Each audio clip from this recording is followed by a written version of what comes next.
Good afternoon. Good afternoon.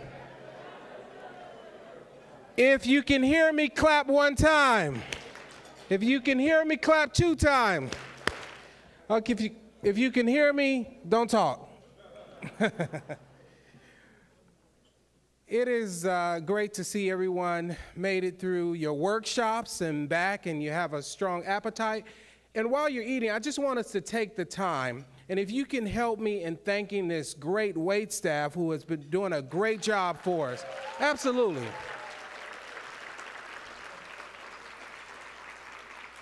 Absolutely. No one has salad or soup or chicken in their laps, and you know, they do a great job. I'm going to move the program here, and we have a very special person speaking for us today at lunch, Miss Diane Ravitch. Sounds like I don't need to do this introduction, but I will tell you that Diane Ravitch is a research professor of education at New York University and a historian of education. She shares a blog called Bridging Differences with Deborah Meyer, hosted by Education Week. She also blogs for Politico.com, Arena, and Huffington Post.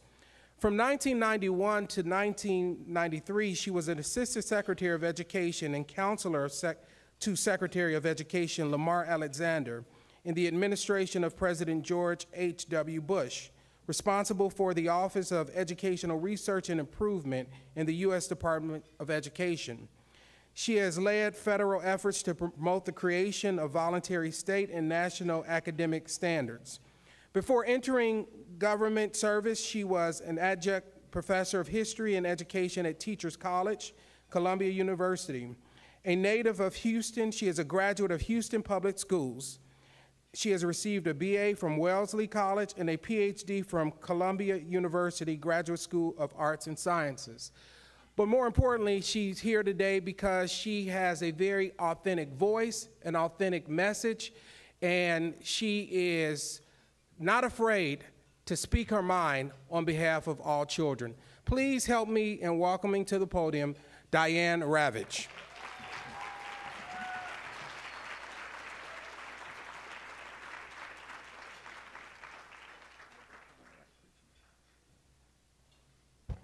Thank you, John, and thank you all for having me here today. This is such an important conference, and the Schott Foundation has been so crucial in providing a voice for equity, a voice that's so often forgotten today.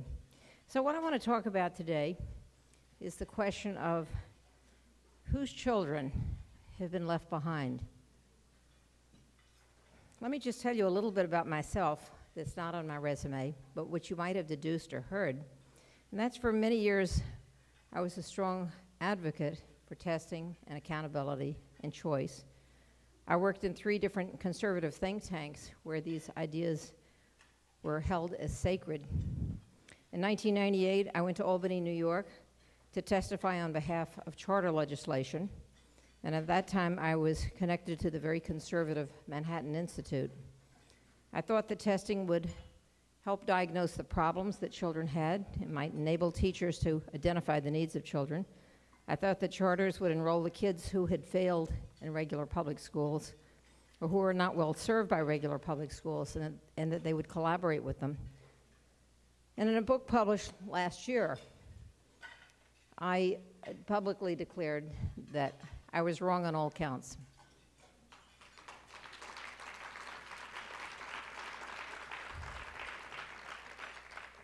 Testing should be used for diagnostic purposes to help students and teachers, but it's been turned into a blunt instrument that's now used to reward and to punish teachers and schools, to fire teachers and to close schools.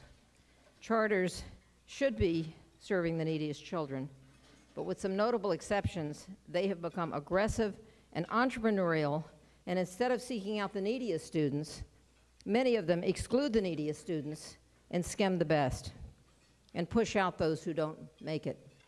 In some states like Michigan, the majority of charters are for profit. 80% of the charters in Michigan are for profit institutions. with big dividends to the investors. That is, the money comes right out of the public school budget and right into the pockets of the shareholders. That's wrong. In some states like Ohio, Colorado, and Pennsylvania, virtual charter schools are making millions of dollars for their owners while children sit home alone in front of a computer. These cyber charters get full state tuition, but they have no buildings, no playgrounds, no library, no custodian, no nurse, and very few teachers. Most of them count on a ratio of 100 students per teacher. For investors, this is a great business, pays great dividends. The largest operator of cyber charters, K-12, founded by former Secretary of Education Bill Bennett, investor Michael Milken, has an executive director today who's a former Goldman Sachs partner. He makes $2.6 million a year from tax dollars. It's a great business for the investors, but the educational results are awful. In Colorado, for example, only 12% of the students in the Colorado virtual school graduate, compared to a statewide graduation rate of 78%. We've now had a full decade of No Child Left Behind, and we now know that that law has been a disaster for our children. It's documented the shocking gaps in pass rates between different groups of children, but it's done nothing to change the conditions that cause the gaps. We know the gaps are there. Actually, we knew about the gaps long before No Child Left Behind was passed. Yet Congress is still patting itself on the back for identifying a problem and then doing nothing meaningful to solve it.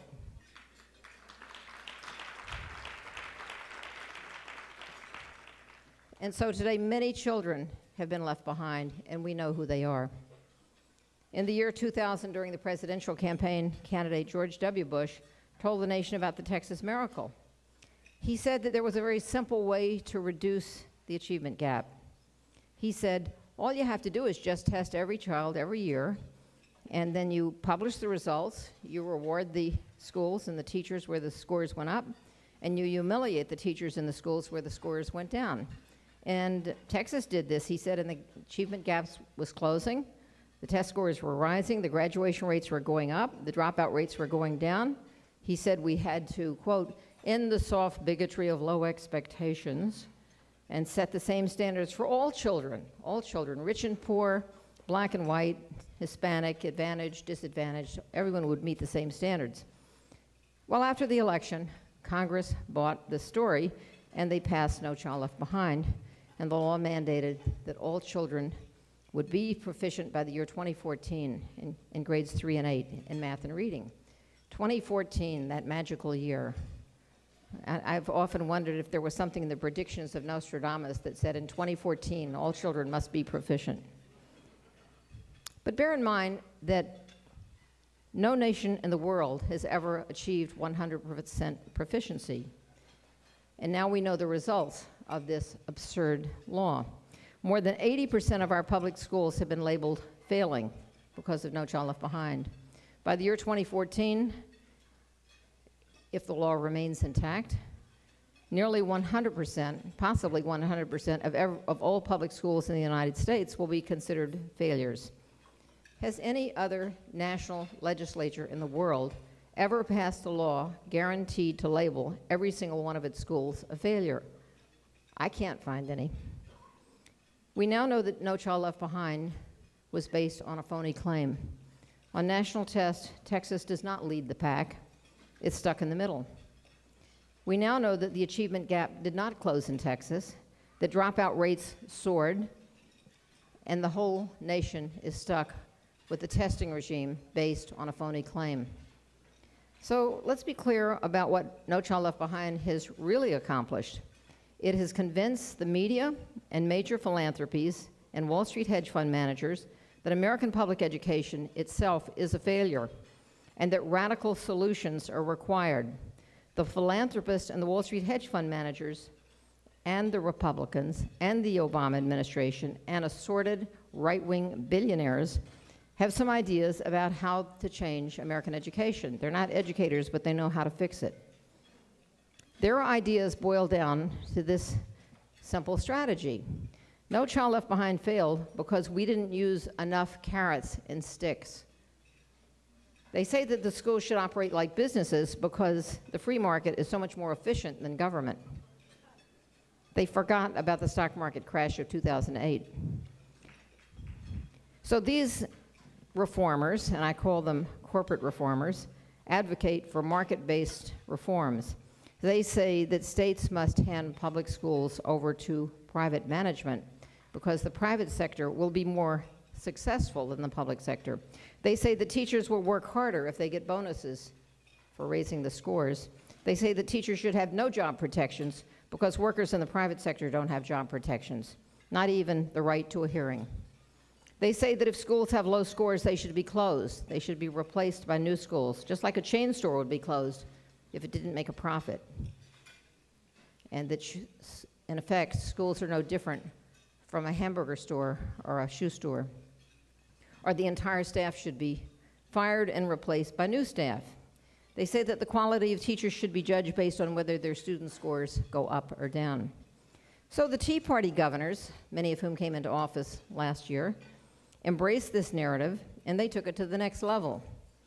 They used their sweeping victories to eliminate collective bargaining for public workers and to slash spending on public education at the same time that they demanded more funding for charters and for vouchers, and at the same time that they cut corporate taxes. The mayor of New York City said just a week ago that if he had the power to do it, he would fire half the city's teachers, double the pay of those that remained, and double the class sizes. He said that when he was a kid, he had a large class, so why shouldn't kids today have large classes?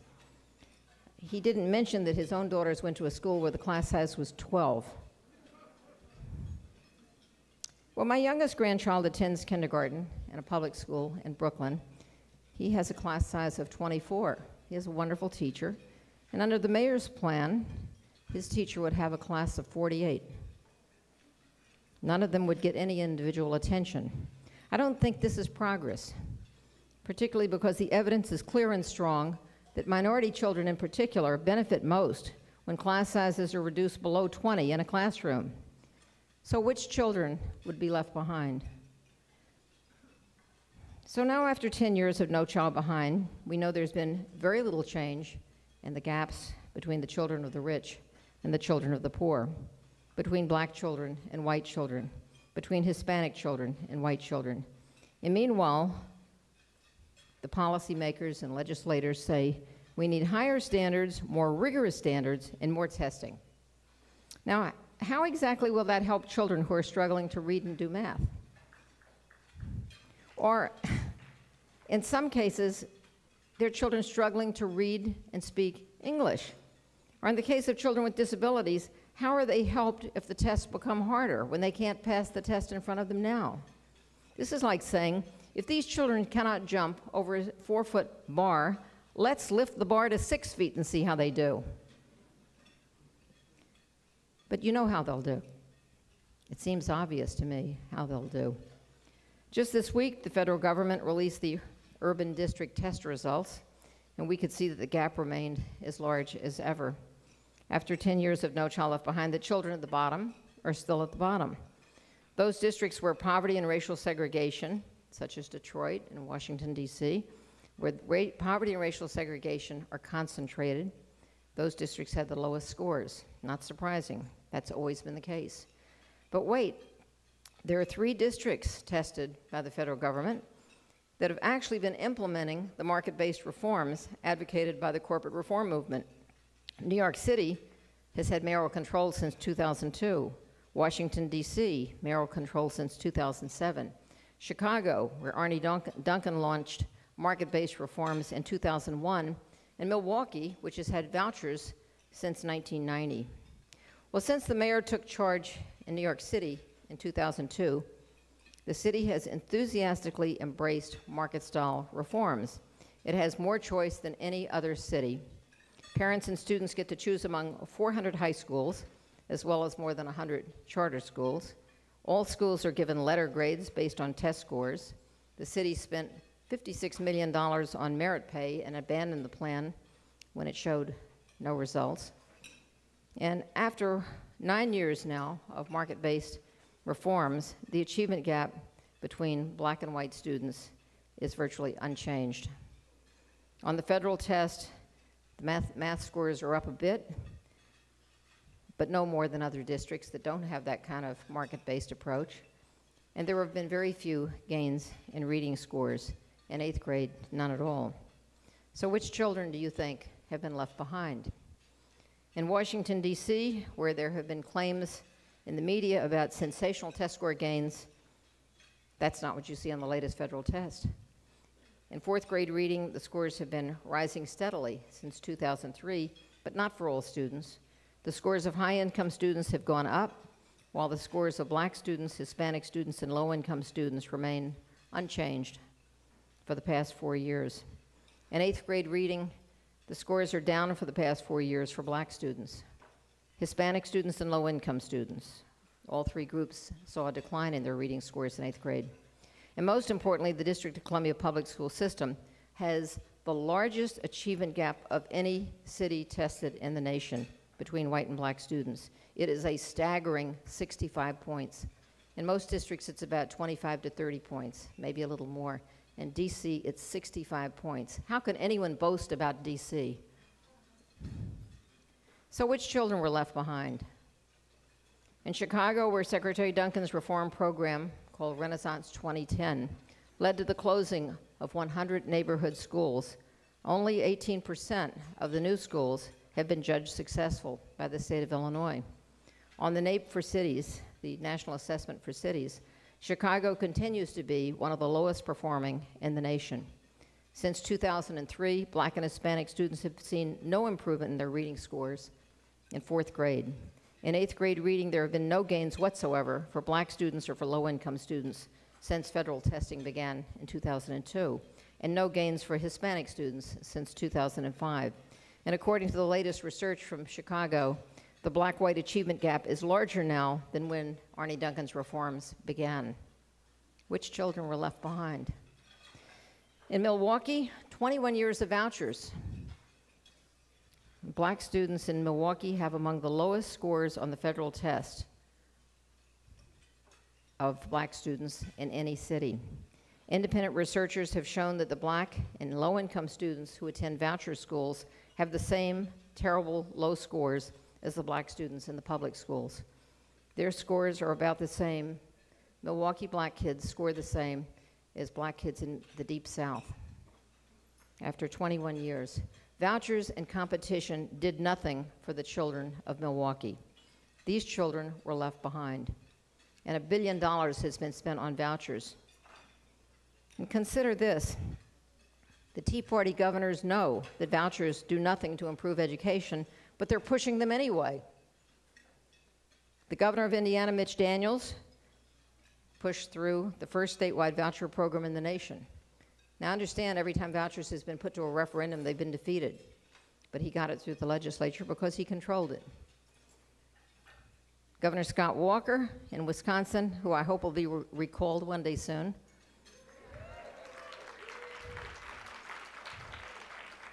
in the midst of rolling back teachers' collective bargaining rights, Governor Scott Walker got his legislature to expand the Milwaukee voucher program, to raise the income eligibility so that more children could go to voucher schools, despite the evidence from both state and federal scores that vouchers do not improve educational outcomes. The whole point seems to be to decimate the public sector and public sector workers. And here's the latest voucher scandal. Former Governor Jeb Bush pushed through a voucher program in Florida several years ago when he was in charge. The court struck down one part of the voucher program, the part for students in failing schools, said it was unconstitutional, but they did not eliminate the McKay Scholarship Program, which enables students with disabilities to get vouchers to attend any school, most of which are religious schools. And just this week, the Florida media revealed that some of these deregulated voucher schools were fly-by-night operations conducted in storefronts and in dingy homes, staffed by administrators and teachers with criminal records. They found students who spend their entire day filling out worksheets, are hanging around in gymnasiums watching television. One class offered in a voucher school was called Business Management, consisted of students going out on the street and shaking a can, collecting money. What is that preparing them for? Florida has pumped over $1 billion into this particular program, and Governor Scott wants to expand it to more and more deregulated schools. And of course, Pennsylvania is going to be voting on vouchers just in the next week or so. No evidence that it helps kids, but he has a lot of campaign contributors who think it's a great idea. Whose children are left behind? Not the campaign contributors. From all of the developments, experiences, and the research of the past decade, here are some of the things that I've learned. First of all, charter schools are regularly portrayed in the media as the silver bullet that will raise up every child, especially poor and minority children, but they're not. By their very nature, charters vary. Some are excellent. Some get high scores because they're boot camp, where children are taught to obey without asking questions. Some of them are absolutely terrible. Some are just the same as regular public schools. But on the whole, and study after study shows this, charters do not get different results from regular public school. When I was active a decade ago with the Manhattan Institute, which is led by conservative businessmen, it was decided that the best way to market charter schools was to describe them as a way to save minority children. This strategy, it was believed, would win liberal support for a very conservative idea. After all, conservatives have wanted to privatize education for a very long time. And they were right. Liberals could not resist this very carefully framed narrative. So today we see Wall Street hedge fund managers, large numbers of them, and billionaires saying that they're leading the civil rights movement of our time. I have trouble imagining Dr. Martin Luther King Jr. walking arm in arm with billionaires in a crusade to privatize control of public education.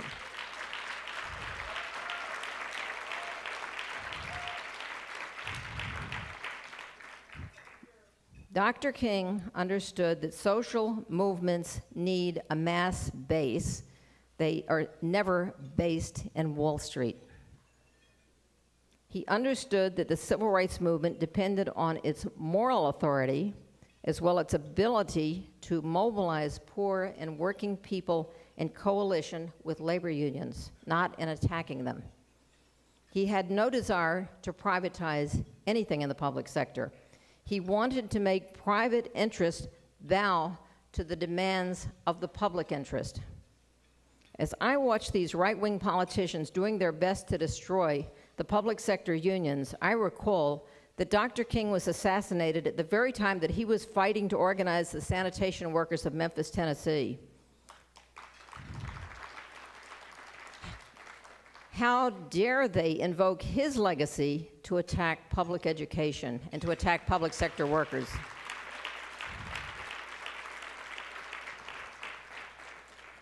We know, or we used to know, and we should know, that poor and minority children should not have to depend on the goodwill and the charity and the beneficence of the private sector to get a good education.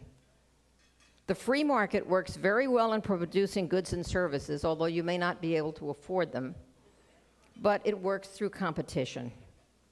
In competition, the weakest lose. The weakest fall behind. The market does not produce equity. In the free market, there are a few winners, and there are a whole lot of losers.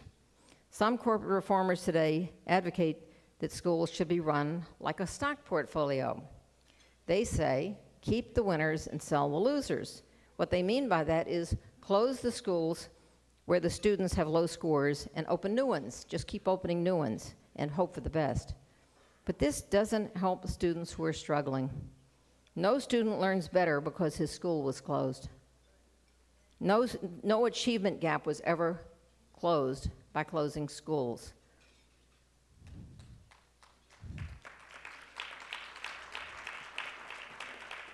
What is happening in city after city is that poor kids, low-performing kids, kids with special needs are being bounced from school to school. No one wants them because they'll drag the scores down, and the scores matter more than the children, and that's wrong.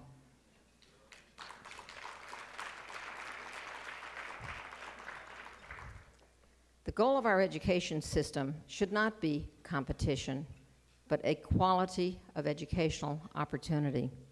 There should not be a race to the top. What is the top? Who's going to get to the top? Who will be there first? Will it be poor and minority students? I wouldn't bet on it. The top is already populated. You might even say it's occupied by the children of the 1%.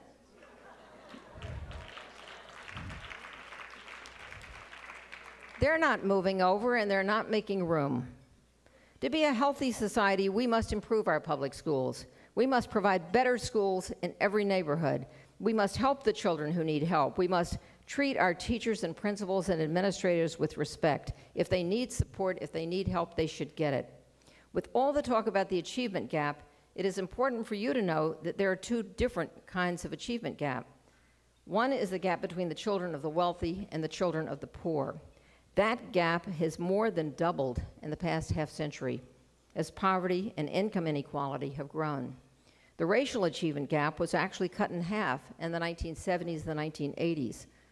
Paul Barton of the Educational Testing Service studied the shrinkage of the racial achievement gap, and he attributed it to the creation of federal assistance programs like Title I and Head Start. He attributed it to desegregation. He attributed it to early childhood programs and to reduced class sizes and to increased economic opportunities for African American families. And he pointed out, however, that the achievement gap stopped closing after the 1980s. So what were we doing then that we need to do more of? That is the question that our policymakers are not talking about. Instead, they're talking about this race to the top. We now know that none of the current carrot and stick policies will shrink the gap. We know it because they've been tried for 10 years and they haven't worked. Structural changes like charters and vouchers overall will not make a difference.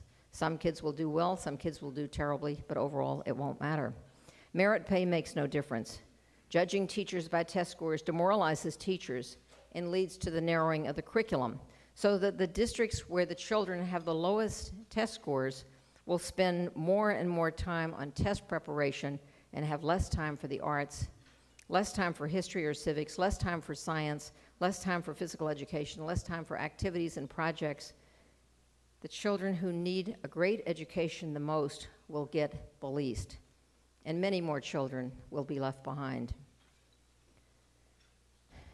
The entire current reform movement rests on a fanatical belief in standardized testing. Yet testing experts warn regularly that the test should be used only for diagnostic purposes, not to fire teachers and close schools. The fundamental rule of psychometrics is that tests should be used only for the purpose for which they're designed. A test, a fifth grade reading test, whether students can read at the fifth grade level. It is not a test of their teacher's quality. Testing experts warn that tests are subject to statistical error, measurement error, human error. Sometimes the answer on the test is wrong. Sometimes the question is wrong. Sometimes a thoughtful student will pick the wrong answer because she thought too much about it. My favorite recent example of this comes from the National History Test that came out earlier this year. And the question was, Dr. Martin Luther King was influenced most by which of the following people? And two of the four were ridiculous choices. I forget how. It was obvious it wasn't them. And the remaining choice was between Jane Addams and Gandhi. And I knew that the correct answer that they wanted was Gandhi because that's what all the textbooks say.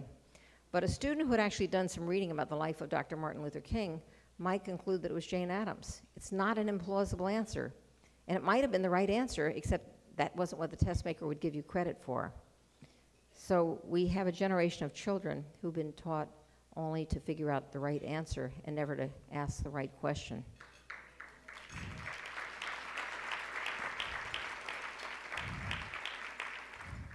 The one thing that we know for certain about standardized testing is that poor and minority children consistently get lower test scores than white and privileged children.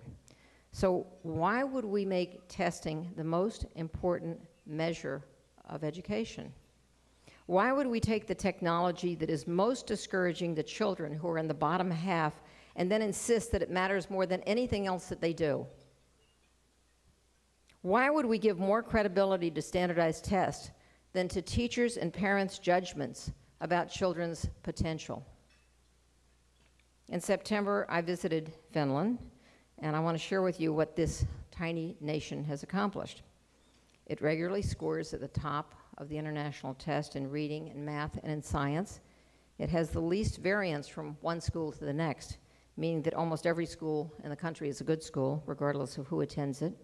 Students in Finland never take a standardized test until they finish high school. Teachers in Finland are required to have a master's degree. No one is allowed to teach with an online degree or with 5 weeks of training.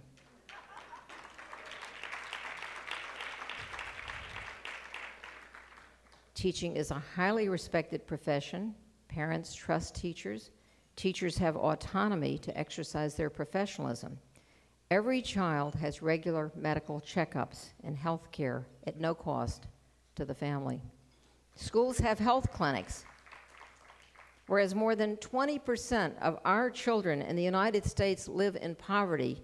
Less than 4% of Finnish children are in poverty. What a difference that makes.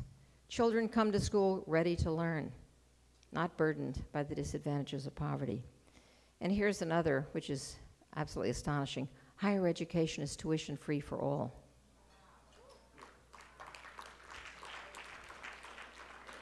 How do they do it? They do it because when I paid for a meal, I paid a 19% tax on my meal, and I said, I am helping to build a great Finnish education system. Finland has no charter schools, no vouchers, no merit pay, no standardized testing. Instead, every single teacher is trained and prepared to take care of the needs of children, all kinds of children. If children are having learning problems, there are specialists and social workers and counselors in every school to take care of them, beginning in the earliest grades, and to provide whatever assistance is needed to help them. Nearly half of all Finnish students get extra attention and services in the early years of schooling. You might say that about half their students have individualized education plans. Finland has no tracking, none. All children get the education and support they need to succeed in school. Finland does not have a longer school day. It does not have a longer school year. They believe that less is more. Do the right thing early, do it often, and believe in children and teachers. Finnish schools emphasize creativity, ingenuity, problem solving, the arts, projects, activities, physical education, and risk-taking. I felt that as though I had stepped into an alternate universe. By the way, Finnish teachers and principals all belong to the same union, and it doesn't seem to be a problem. So what can we do? First, unless your job is at risk, we should speak out. We should speak out when politicians say, we can't do that, there's no more money. There's money to do what we want to do.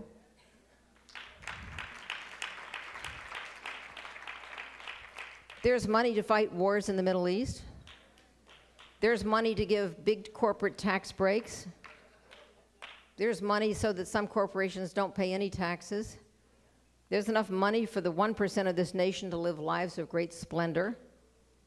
Why is there not enough money to provide basic public services that every child needs?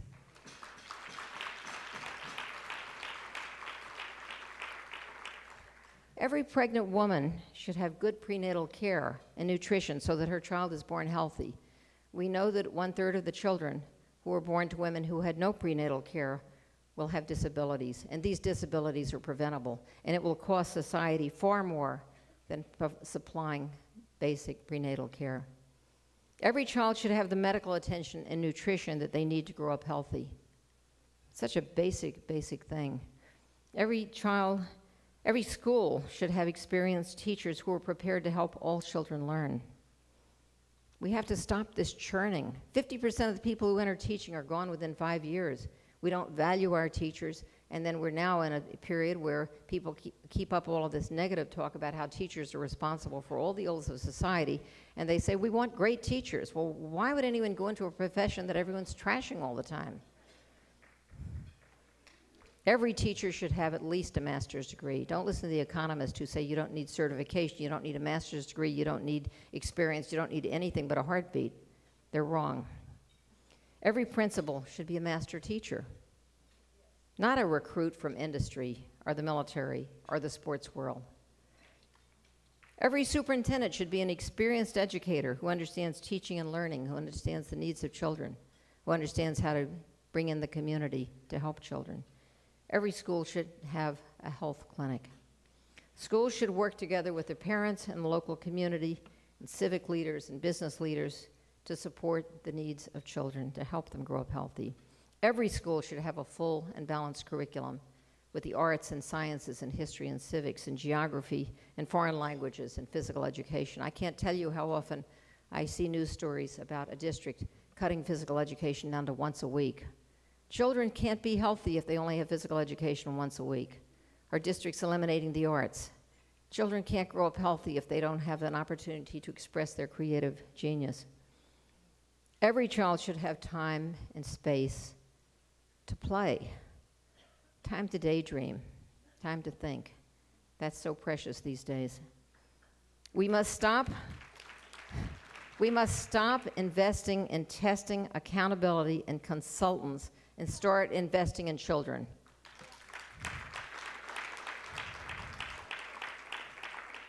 Do we want to be a decent society or a decadent society?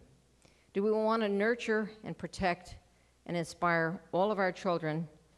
Do we want children who are leaders or children who are followers?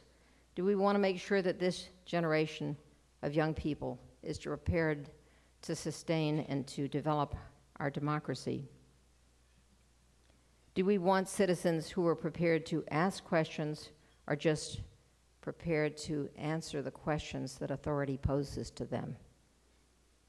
We must stop the trash talk about our public schools and dedicate ourselves to making every one of them a school that's just right for all the children. Yes, it will cost more, but ignorance and neglect are much more expensive. Surely the greatest nation in the world can find the will to do what's right for our children. It won't be easy, it won't be cheap, and it won't be fast. Doing the right thing never is. The only simple part is to recognize that what we're doing now is not working and that it will never work. What we need is a vision of a good education for every child, and we should start now. We should start today. Thank you.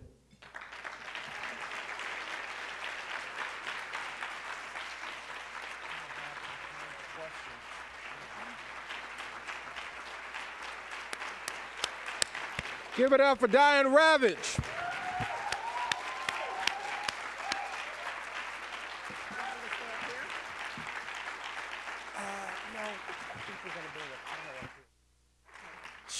She is going to be available to sign her book immediately following the session. Diane, thank you so much for reminding us that it's not our goal to race to the top, but to build our base stronger. And as our chair of the Child Foundation, Greg Jobin-Leach, talks about a lot of time, we're here to build a broad-based movement. And I told you all the sister is bad. And she speaks authentically, and she's focused on advocating what is right, not for politicians, not for administrators, but what's right for children. So thank you again, Diane.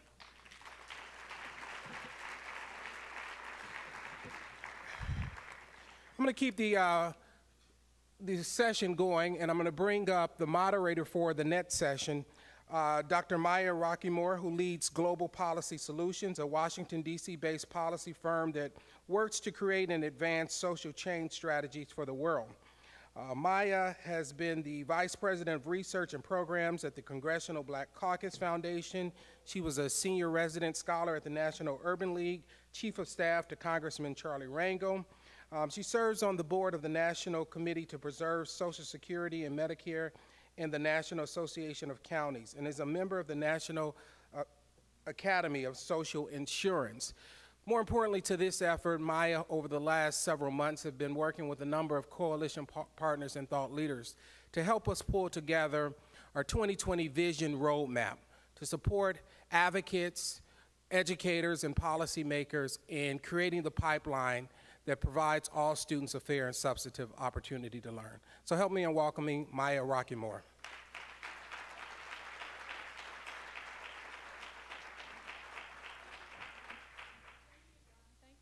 Thank you, John. Okay, we got it. Thank you so much, John. I'd like to actually invite my panelists to come up to the stage as well. And I'd like to thank every one of you because the energy has been amazing. I've been here since last night, this morning. The activism from the floor, the energy that you bring to this issue is absolutely the foundation for a broad-based movement. So I want to thank every one of you for bringing your passion, your intellect. And thanks to Diane Ravitch. Can we give her another round of applause? For being the fantastic advocate that she is. I know that it's very hard to admit that for so long you've been working on a body of research and to say you were wrong. And then to embrace another strategy. That's a profile in courage. So with that, I am very pleased today to welcome to the stage some other fabulous advocates, many of whom I've worked with, some of whom I've never met in person, but we've talked on the phone quite often, but all of whom are absolute champions for the cause. They're leading various aspects of this, and we're going to hear some great insight today. Welcome to the session 2020 Vision, the roadmap to providing each student an opportunity to learn. Now, how many of you in the audience knew that in 2010, President Obama actually announced that he wanted the United States to become the global leader in post-secondary educational attainment by the year 2020? How many of you knew that? Okay, so he laid down a gauntlet. Now, there are some in the education community saying that we can't meet that. There are others saying that, this is an opportunity for us to push policymakers to actually let us achieve that. And so we're going to have a conversation today about what it's going to take to reach our 2020 goal. Now, with that, I was here this morning. I saw that there were so many people who had their hands raised. We're going to try to do this differently in terms of engaging, audience engagement. You will see on your tables a little white card. I want you to, as soon as you have a question that's relevant for this topic and for these panelists, I want you to write your question clearly, good penmanship. Write your question as well as your name and your organization. And I'm going to be taking these questions actually throughout our session, not towards the end, throughout. And so we're going to have runners going around to the tables. As soon as you have your question ready, you raise your hand like this. The runners will come and pick up your question, and then they'll hand it to me. And I will read it, and as they're talking, I will pull out questions that are appropriate for the conversation. And hopefully, this way, we're going to be able to engage more people in the conversation. One thing is certain. The Schott Foundation today, as John mentioned, released a Vision 2020, actually the 2020 Vision Roadmap, perfect site, looking at what we can do pre-K through higher education in order to get to the President's 2020 goal. One thing we know for certain, with 7,000 students dropping out, more than 7,000 students dropping out of school each and every school day, we can't reach it doing what we're currently doing. So this conversation that we're having today is incredibly important. What is the foundation? What are the policies? What are the advocacy tactics that are going to be needed in order to put us on the trajectory to achieve that goal by 2020 or shortly thereafter? So with that, I'd like to actually start with Dr. Pedro Noguera. Pedro is the Peter L. Agnew Professor of Education at the Steinhardt School of Culture, Education, and Development at NYU. He's the author of 7 books and over 150 articles and publications. He appears regularly on CNN, National Public Radio, and other news outlets, and he serves on the board of numerous advocates, national and local organizations, including the Economic Policy Institute and The Nation magazine. Dr. Noguera, you also serve as the director or as an advocate on the Broader Boulder campaign. Can you tell us what it is about this initiative that's relevant to Vision 2020, and what is the philosophy behind the initiative? Thank you, Maya. Good afternoon. The Broader Boulder approach was a policy initiative that we launched in 2007, just before the election, because we knew that there was going to be some discussion about the direction federal policy should take. And we wanted to try to insert into that conversation 3 basic ideas. First, that we needed to address health, to make sure that all children had access to good health care.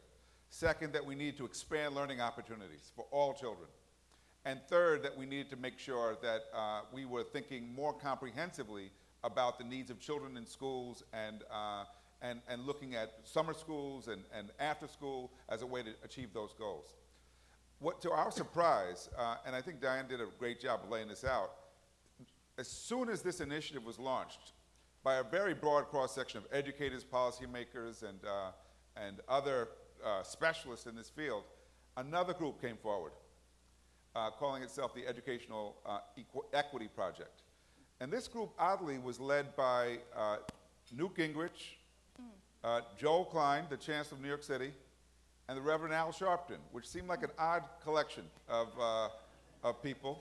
And basically they said, no, any attempt to even acknowledge that poverty is an issue is an excuse. And that what we need to keep doing is basically what we've been doing. And they proceeded to then enlist superintendents, including the former chancellor here, Michelle Rhee, into this effort. So I would say, although none of the ideas that we promoted were all that radical, and I would say they really, a lot of research supporting them, it's been very hard because the money, and I think Diane again made the case, is behind this other view. So, but the problem is the evidence is not behind that view. As you pointed out, we still have dropout rates of 50% and higher in almost every major city in the country. And so that, to me, creates the occasion for really asking the question, what do we need to do differently? And there are, in fact, schools, and I'm glad Jerry Weast is with us today, and districts that are showing us there is another way to approach this. And this is why this opportunity to learn the gender is so important, is because it's flipping the whole conversation away from a punitive strategy that uses test scores to punish kids, punish teachers, punish schools, instead to focus on capacity building and investments, wise investments in children, teachers, and schools. And I think this is basically what the impetus of the Broader Boulder approach is.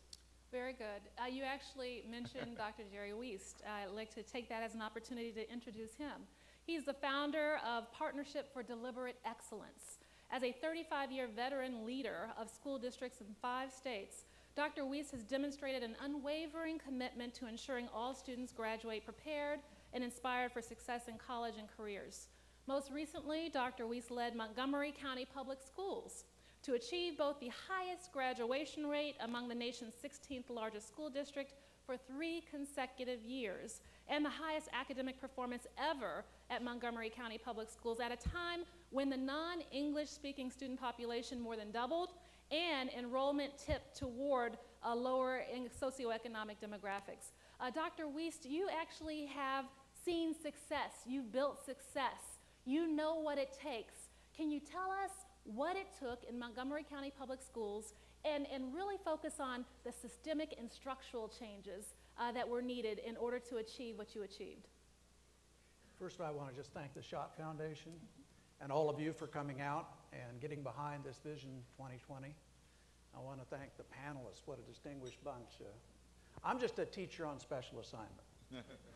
I've been a teacher all my life. My mother taught in a one-room schoolhouse. If you listen to Diane very closely and the description of Finland, or you go to British Columbia, you can find some of the answers that we applied in Montgomery County. They're not secrets. You can do this. You can do this. You have to be able to believe that you can do this.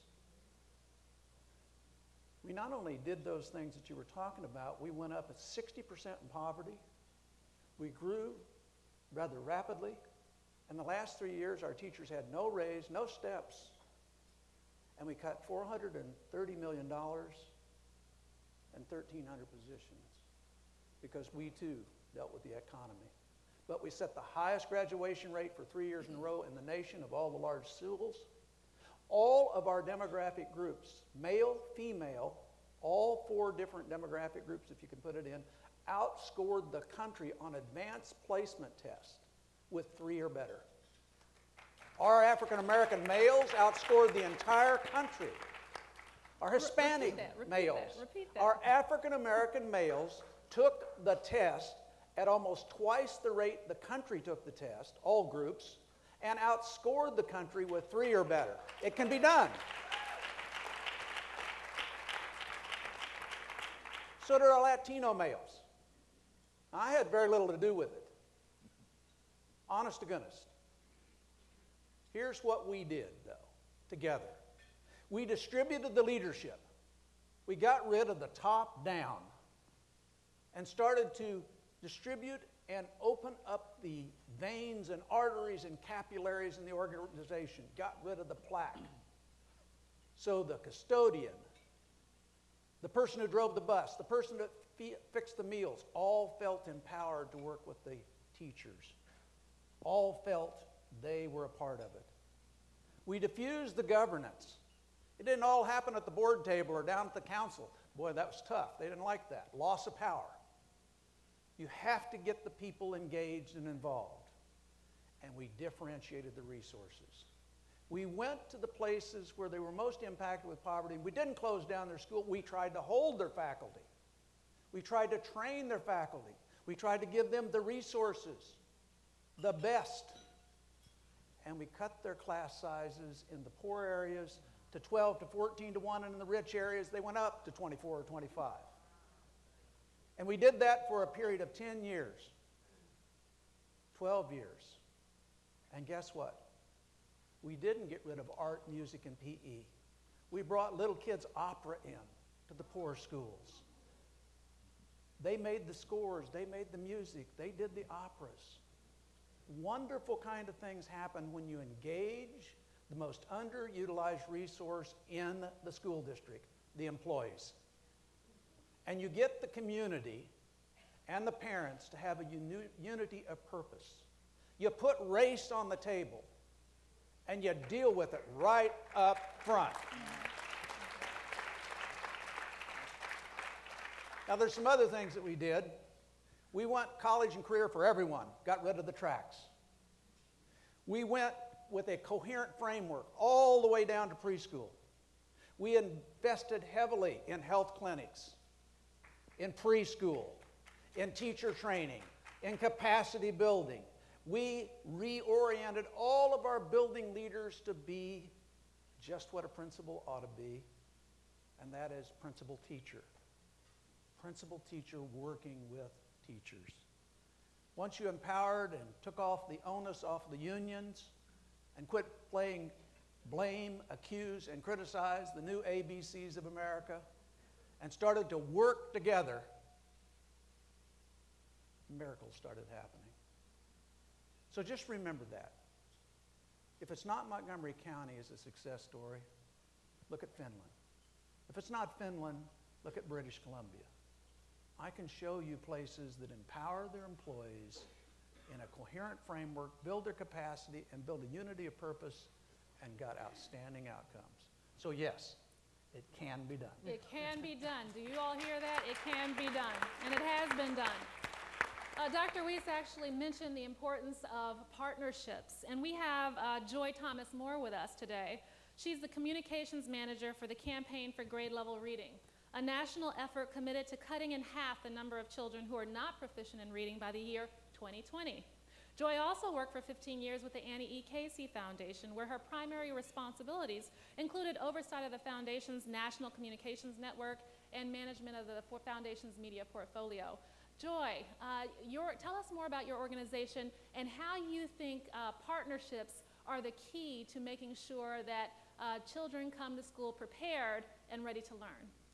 Well, I think we've actually heard in all of the speakers thus far that the importance of partnership. I mean, these efforts, none of this is new. None of this is brain science or you don't have to be that intelligent. You don't have to be a Rhodes Scholar to know that if we don't all work together, we cannot and will not move the needle on, in our particular focus, it's grade level reading.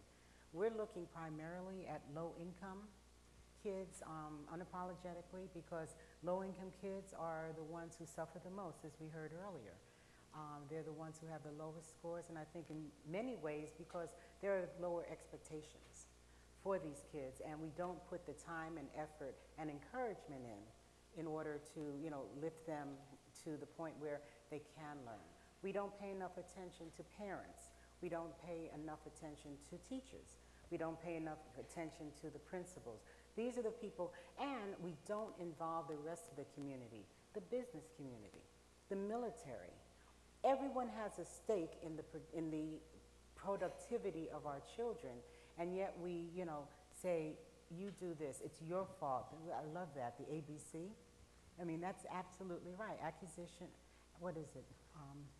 Accuse, blame, criticize. And criticize. The new ABCs. Yeah, that's right, and then that's absolutely right. So what we're doing as a campaign is to say, okay, we're looking at three sort of legs on the table.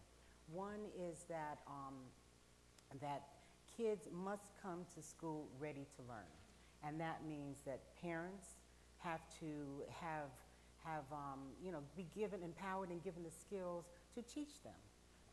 Parents are the best and first teachers. They have to, the whole health piece. I mean, I look at my son, I'm a new grandmother, and I think my granddaughter there has not been a day since the day that they knew that she was conceived that they have not read to her. Every day she hears a book. She's now 6 months old, and she's actually trying to turn the pages. You know, I think so parents need to you need to model this, you know, for parents, so the kids do come to school ready to learn. Then the next thing is that kids stay in school. So we're looking at the whole issue of truancy and whether or not they're in the classroom. They cannot learn if they're not in the classroom. And the third is the summer learning loss syndrome. You know, kids, and the research shows that most kids, low income as well as so their higher counterparts, come to school almost at the same pace, but as they go along to the summer months, the low-income kids will go back. The other kids, because of other opportunities, will go forward. So by the end of 5th grade, they're like 3 or 4 grades behind the more affluent counterparts. So these are the three areas that we're focusing on. And the arenas that we're looking on is business, the military, the community, and parents, as well as the schools, because no one can do it alone. Quick question. Last night, for those of you who were here last night, Dr. Jackson said something that struck me. He said that parents, low-income parents who are facing foreclosure and dealing with other issues like how to actually put food and clothes and a house and a roof over their kids' heads have a different set of concerns, and that sometimes get in the way of parenting. How is your program actually addressing issues of poverty in terms of making sure kids are prepared to come to school prepared to learn? Once again, this is the whole issue of partnerships and people coming together. We're working with Experience Corps. We're working with Generations United. You know, all of these people can come together to help, you know, parents do their job. Everyone wants to do a good job. Everyone wants to have success for their kids. Dr. Weast, do you want to add to that? Yeah, what we found is that we had parents working 2 or 3 jobs. They had all those issues, but it was our fault because we weren't talking in plain ways to them. When we put a set of keys or predictive analytics and put it in language that could be easily understood and organized the parents at times where they could actually meet and learn how to do this with parent academies and things like that, they were equally good at kicking our butt as rich parents who already know the pathway. The key is the system has got to get off the educational ease, and we've got to talk to people. The reason they're not involved is that we're not talking to them. We're not talking to them in a way that they can hear us. They don't need to learn a foreign language to hear us, okay? So thank you for that. I'd like to now introduce you to a gentleman whom I had the pleasure of working with over the past almost 8 years. Dr. Michael Wotorson, actually I gave you a PhD. Thank you very much. Serves as the Executive Director of the Campaign for High School Equity, an unprecedented partnership of leading national civil rights and education advocacy organizations. Michael has spent his career as a dedicated advocate for educational equity and civil rights and has worked for more than 16 years as an organizer, researcher, advocate, and policy analyst. Michael, we actually, because you are from the NAACP, you've worked as an advocate there, we've actually got a question from the floor from Joan Duvall, who is the Flynn Chair of the Pennsylvania NAACP Education Committee. You might have even worked with her in the past. And she asks, why do over 7,000 students drop out of schools daily, and what will change that? And since you're working on high school education policy, tell us about CHSE, but also about why the high school, that critical 9th grade year in high school is critical to this issue of dropouts. Sure, thank you. So first of all, I want to thank the Shaw Foundation and all the panelists and all of you for this conversation. And actually, I work with Dr. Flynn now, so, but we didn't plan that question. So there are a number of reasons, obviously, why so many kids are leaving our schools at such alarming rates. But I'll just highlight a couple briefly. Number one, unfortunately, many of our schools simply are not engaging for young people, and we don't have to wait until high schools to see this. Most of you are familiar with, at least intuitively, with what happens with young people as early as the 3rd grade level. Think about black boys moving into a classroom where their exuberance and their interest and their willingness to jump up and down and be involved is oftentimes misinterpreted by teachers because of all sorts of I guess culturally based and directed ways of misinterpreting things that are going on in the classroom. I remember my own son when he was in about the 2nd grade. All that I would ever hear from the teachers was how fast of a runner Miles was, how great he was at soccer. And the teachers were often very proud and very happy to have those kind of conversations with me. I suppose they thought they were connecting with me on some level.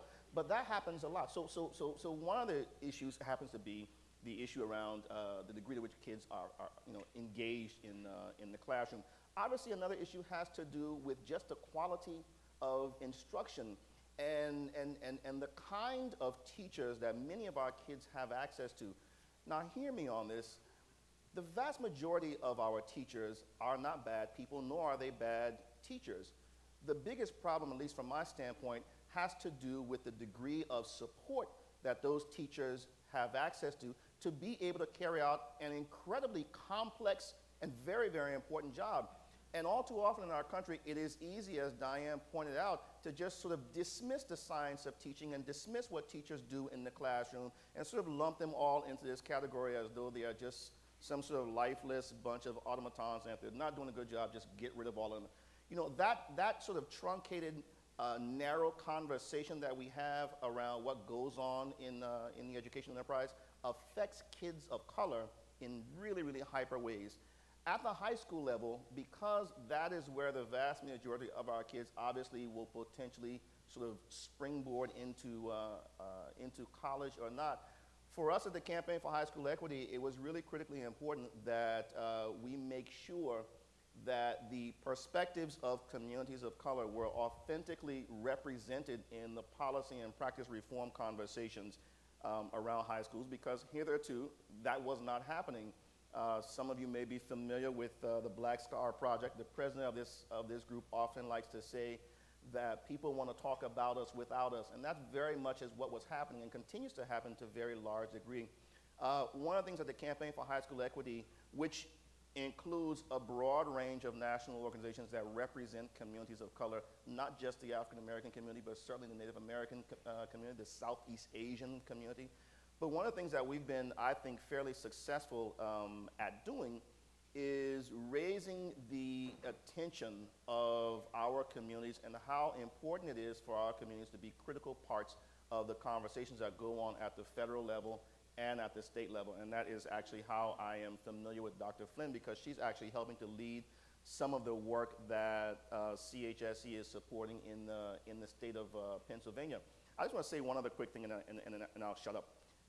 You know, we unfortunately, I think, we're in a, what I like to call sort of a McDonald's society. We want everything really quickly. We want silver bullets. We want to reduce everything to a McProblem. And for those McProblems, we want McSolutions. But we fail to recognize that in pursuing things in that fashion, we are deeply, deeply hurting our children, and we are deeply, deeply hurting the future of this country. For all of the millions of dollars that Diane talked about that are being dumped into charter schools at the expense of every other conversation, we are very directly threatening the future of this nation just as bad as we are threatening this nation and the world in terms of what we are not doing with regard to climate security. And until we are ready as a nation and as a people to sit down and start having hard and difficult and honest conversations, I personally am of the opinion that we're not going to make it to the president's 2020 goal, because we are still more comfortable living in lies, living in comfortable lies, than living in the truth. Wow. We're more comfortable living in lies than living in truth. Michael, you mentioned the importance of teachers, and we actually have Dr. Joseph Bishop here. He is the Director of Strategic Initiatives for the Partnership for 21st Century Skills, a leading national organization that advocates for 21st century readiness for every student. Dr. Bishop has an extensive education policy background, serving as the Director of Education for the National Association of Latino Elected and Appointed Officials. He was a policy fellow in the University of California State Government Relations Office, and he served as an appointee on the California Post-Secondary Education Committee. Joe, we actually have a question. Since you're from California, Janet Chen, who is a school board member in the Los Angeles, California County, she asked the question regarding teachers. She says, what agency or organization currently leads the development of a national criteria for a teacher evaluation? Are there any success stories for collective bargaining states? And I just want to add to that, tell us about what you're currently doing on teacher quality in coalition with others. Great. Is this picking up? Okay. Well, thank you, Maya. And thank you again to the Schott Foundation, to John Jackson, Tina Dove, Cassie Schwerner. I see Alfred in the back. It's really an honor to be here with you today. I foresaw the question there on the teaching piece. I used to work with school board members at NALEO, and we'd provide leadership training to elected officials, which frankly I think is a huge gap when we're talking about how do we can't assume elected officials have all the answers, and often we don't provide that professional development opportunity for them to actually learn how to be better public servants. So I see a huge gap when we're talking or having these types of conversations. With regard to teacher evaluation, I'll put in a plug. I'm speaking on behalf of the Coalition for Teaching Quality, which is a national collective of local, state, and national organizations, 85, representing civil rights orgs, parent leadership orgs, the disability community, the labor community. It's a completely grassroots effort. We came together a year ago with the collective thought and belief that all students deserve an excellent teacher. It should be a basic civil and human right. And we firmly believe that, and I intentionally use those words to say that. And as a group, we collectively developed an agenda, a framework, which includes 7 principles, which actually looks at the issue of teacher effectiveness from recruitment to preparation to professional support to student learning, and then thinking about making sure that teacher distribution is an issue, because we know in low-income communities there's often disparities and highly qualified teachers. So it begins to look at that. So this group, as a collective, created this agenda, and we actually have 2 bills. I'll put a plug for that in the House and the Senate. And I should see if there's anybody from the coalition here. I don't want to speak for 85 groups. If you could raise your hand. I know some people are here. Thank you, Sharon. John. I see 3 hands All right, right there. okay. 4 hands. Yeah, put them up. I can see it, Roberto. Anyway, so we have 2 bills, one in the House, which looks at the issue of the reality. In our schools, 40% of students are students of color. Yet if we look at the teaching profession, 17% of our teachers are people of color. So there's a crazy disconnect there. And we worked with Congresswoman Chu to develop a bill that actually gets to that diversity issue in particular and also looks at professional development. That's H.R. 2902. And there's a Senate bill as well. We've been working with Senator Bernie Sanders, and we had a hearing yesterday, and Shayla Johnson from the Philly Student Union was there, and Shayla did an amazing job of articulating why this issue is important. I don't know if Shayla's here today. But anyways, this bill defines teacher quality.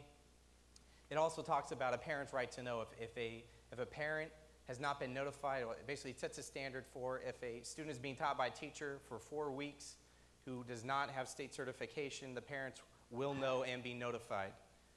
So that's part of that bill. But I think this is not a federal issue. This is a national issue. And although we've done a decent job at the federal level, we really need the help of local and state advocates to join our campaign of 85 members. It's a very specific, targeted campaign, but we need multiple voices outside of the Beltway saying, hey, it is a basic civil right that all students deserve access to an excellent teacher. And until we get to that point, we are not going to get to a place where we're going to reach a space of all students having an opportunity to learn, and we're especially not going to reach the point of reaching the president's 2020 vision. So, thanks, Maya. So actually, didn't this effort actually grow out of a lawsuit out of California? Yes, thank you, Maya. Okay. I left that part out. Kind of important. So we came together as a group. Really, the impetus was because a federal provision passed that basically said teachers in training could be identified as highly qualified. And that overturned a 9th District Court decision. And the lead counsel on that case, John Affelt, is back here from Public Advocates. And John's been a huge part of our leadership group. John, can you stand? Yeah, John, why don't you stand up? Let's give him a round of applause. Thank you, John. So that decision, that federal decision, really was the impetus for all of us coming together and saying, hey, we're not happy with the way the federal government is dealing with the situation. We think our students deserve better. We're going to take the situation into our own hands, and we're going to create an agenda that we think is really reflective of what all of our students need. So, okay, thank you. Thanks, Maya. So we've gotten a couple of cards where the youth in the audience have basically, they're whipping us for not having a youth advocate up here on the stage. But I have a surprise for you. Miss Andi Perez is the Executive Director of Youth United for Change. She was born and raised in Philadelphia, and he attended public schools, and she went on to graduate from the University of California, Los Angeles. She spent the next several years as the Executive Director of Youth United for Community Action, a youth organizing agency in Los Angeles. And we have one panelist, or one audience member, Andi, who says, what rights should youth and students have, and should those rights be federally protected? And I would like to add to that, I'd love for you to share with us what work you do and how you've seen effective change with working with youth and parents. Sure, that's a pretty loaded question. So Youth United for Change is an organization in Philadelphia that pulls together groups of young people to talk about what's going on in their schools and help them and work with them to build the political power to create changes. So I was asked to talk a little bit about some local accomplishments that we've had. And so there's two I'm going to quickly talk about, and just because they just had two different strategies. One, we're embarking on the 10-year anniversary of a campaign that started to break Kensington High School, which is a neighborhood high school in Philadelphia, into small schools. So Kensington was a school that had 8 principals in 6 years, had 20% teacher absence every day, less than 50% student attendance. And so students were able to go around the country and look at different reform models and demanded that Kensington be broken up into 4 small schools. The final ending of that campaign was about 2 years ago when we opened up a new building that houses one of our small schools, and we finally have 4. And Kensington Kappa is now one of 2 neighborhood high schools that made AYP in the city of Philadelphia, neighborhood high school in the city of Philadelphia. So when we talk about rights and roles of students, I mean, that was a completely student-led campaign. Students chose the reform models. Students wrote the small schools plan and presented it to Valis. Students were the one in that strategy. It was not an inside-outside strategy. It was an outside, pure outside strategy. And in that campaign, students went around to the entire community and gained broad-based community support before they even approached the district. So they had already built that political power around that and came to the district with a plan and with political power, and were able to move that forward in 10 years. Well, 8, because that all opened in September, but it's been 10 years since that started. And so the other campaign was an inside-outside strategy. We recently, our former superintendent, sorry for the side note, our former superintendent in the budget crisis had decided to cut accelerated schools, and accelerated schools are for students who've been pushed out of traditional high schools. So, so the accelerated schools were cut. They were put at number 13 as far as, you know, we need to have X amount of dollars, and we're going to do 1, 2, 3, 4, 5. Priority 13 was accelerated schools. But at the time, and currently, the mayor of Philadelphia was really supportive of the accelerated schools, so we were able to build both a mass-based movement, but also a movement inside City Hall with the mayor and City Council to get City Council to put more money into Philadelphia public schools and mandate that the 13 accelerated schools stay open. So they are currently open, and we were able to save those 13 schools. And that was an inside-outside strategy. But I also want to just reframe a couple things. Like, so there's a number of organizations here. Youth United for Change joined a coalition of, or an alliance of 20 organizations who have accomplishments far greater than ours at the local and state level, and formed the Alliance for Educational Justice. And so I think that oftentimes, especially when we talk about students and students being lost in the debate and what rights they have, and whether or not something should be federally mandated, I think is something that young people need to talk more about and that I can't stipulate, right? But I think that the policy folks and our policy allies are very disconnected from the work. And so we talk, and not intentionally, and we talk a lot about needing to build these broad mass-based movements, and that will include the voice of young people. And that's going to come by building the local work, building it to the state work, and then building it to the federal work, to really build a mass-based movement. And I think, like, one of the things that, you know, just the hearing, and it didn't dawn on me till we were up here, is we were talking about the president's goals for 2020, and we're not talking about our goals for 2020. And if we're serious about creating a mass-based movement that's going to create real change, we need to talk about our goals for our community and for our families. I think that's a salient point. I'm going to actually revisit that in a few minutes. But we do have a question from Deontay Richardson. He's a member of Upward Bound, and he wants to know, how do you educate students who don't want to take the opportunity to learn? Since you're on the ground, I'm just wondering if you have an answer for that. So I'm not a teacher, I'm an organizer, but we often talk about, I don't know that young people walk in with the intention that they don't want the opportunity to learn. And I think that's part of that blame game, is that, well, let's blame students because they don't show up. I think students vote with their feet, and if they're not being educated, they tend to not show up, right? And it's not in an organized manner, like they talked about this morning about why aren't kids protesting or not walking in the building. It's in a very individual way. And so, you know, I think if we're creating environments that are student-friendly and community-centered, that young people will go to school. And that's where the focus needs to be, and not in thinking that kids don't want to learn. Okay, now we're getting into a section. Thank you for all these questions. We're going to try to get through this. This is going to be a dynamic portion of our conversation. All of our panelists have been introduced. And when I pose a question, I might direct it, but I would love for you all to interrupt if you have a perspective that you would like to share. We have a line of questions that basically ask, what is the role of money? Why does money matter in all of this? And Dr. Noguera, so one person in particular said, what do you say to school leaders who say they can't afford to provide comprehensive services like health and after-school programs? Who should pay for what? Well, I think, is it Joy? I think spoke to the point. I mean, ideally, we would like to see major changes in policy at the federal, state level that would bring resources in. But until that time, then we have to look at community resources. And I think Joy's point about partnerships is where we need to focus our energy. We're doing this work, been doing work in Newark, New Jersey right now, which has very deep poverty. But what we're trying to do is bring support for schools by engaging other institutions, universities, nonprofits, churches, local business, to support schools in ways that help to build capacity so that no child is going to school hungry, no child has basic needs not being met, parents get the support they need. And so, you know, we live in the United States of America. This is a rich country still. And what we're not doing very creatively is tapping into that wealth to support our schools. Now, I would say that there are some communities, particularly in rural areas, where tapping into wealth is going to be much more difficult because there's no immediate sources of wealth nearby. But in our cities, that tends not to be the case. If we can find ways to get industry and find ways to get government and universities working together in support of schools. So basically, through partnerships, you're leveraging more resources. I would put it in this very trite way. If we cared about schools the way we do about football teams, we would be fine because we invest heavily.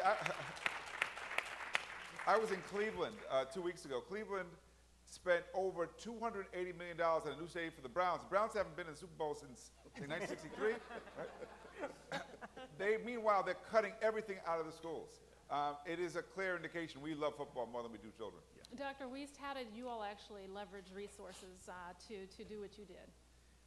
Well, first of all, if you do tap all of your people and they actually come to the table and think about what they want to accomplish and create a coherent framework, they will then start to take a look at the structures that are out of line with that. And they will take a look at the culture and how to make it more engaging for both the student and the people who work there. When they do that, then they will reach out into the community and try to, regardless of how much money you have, try to organize in a coherent and collaborative fashion, whatever resources. We looked at the Harlem Children's Zone about 10 or 12 years ago, for example. And what was the secret of their success? Well, they got a good leader. And they had, some resources they had to raise almost annually. But what they had was a coherent plan. We went into an area of our county, 147,000 students, and took a look at just one zone. Here's what we found. We found about 70 or 80% of the kids had no health care. They had to go to the hospital and only could go to the emergency room. We found out the buses wouldn't go in that area because there was crime. The police were having a problem with that area. More house calls, more all kinds of things. And we found that there was plenty of money being spent, but no communication. Absolutely no communication. Between the schools, between the homes, the social workers, and we sit down and we piece together, and we had to get a bunch of Philadelphia lawyers, I would call them, to figure out how to get around all of the FERPA and things requirements so we could do that. So we could actually start sharing information and do this zone in a way that we could bring health care, we could bring nutrition, we could open up after and before school care, we could align everybody. And then what we found is that the dollars that were being spent repurposed, went farther, did more good, and were part of a coherent pipeline. And I think that's what we're going to have to do a lot more of. But it comes with empowering people to communicate. Not creating more agencies, but taking the agencies that are created and getting them to collaborate. It's putting the child in the center and asking yourself, we can do this under what conditions do we need to make necessary for this to be done? When we just asked that question, things started really popping. And did that take resources to ask those questions? To formulate those? No, it took, we had to get off our power kicks, okay? Because every one of these organizations were out trying to raise money and be powerful, and I was just as bad, as anybody else.